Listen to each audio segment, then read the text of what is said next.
মাঝি ভাইয়ের কাছে জানতে চাইবো যে এই নদীটার নাম ইছামতি কেন, আপনি কি জানেন সেটি আমাদের একটু বলুন। এই নদীটার নাম ইছামতি হয়েছে, এই নদীতে আগে চিংড়ি মাছ হতো খুব।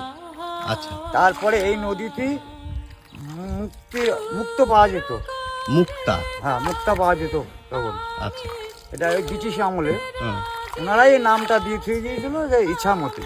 তা, চিংড়ি মাছের সঙ্গে ইছা আর কি সম্পর্ক? চিংড়ি মাছের এক নাম হচ্ছে ইছা মাছ। ও, চিংড়ি মাছকে ইছা মাছ বলেন অনেকে। হ্যাঁ, অনেকেই বলে চিংড়ি মাছের এক নাম হচ্ছে ইছা মাছ। আচ্ছা, তা মুক্তার সঙ্গে কি সম্পর্ক? মুক্তা যখন এই ঝিনুক, বড় বড় শামাক এইগুলো তখন পাওয়া যেত, হ্যাঁ, ওই ঝিনুকের ভিতরে মুক্তা পাওয়া যেত খুব। হ্যাঁ, তা মুক্তার সঙ্গে ইছামতি নামের কি সম্পর্ক?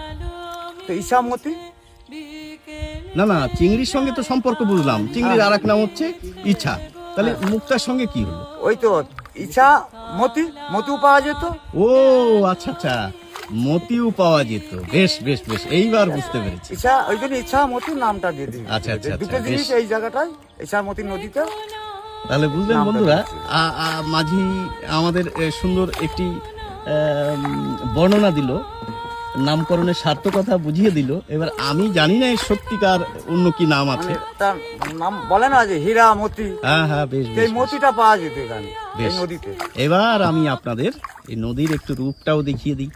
পাশেই রয়েছে বিভূতিভূষণ অভয়ারণ্য, পাশেই বসে রয়েছে আমার বন্ধু মৃত্যুন দাস, হ্যাঁ, এই পাশে রয়েছে নীলকুঠি। তো তার মাঝে আমরা চলেছি নৌকায় করে, ছলাৎ ছলাৎ শব্দ হচ্ছে। মাঝি ভাই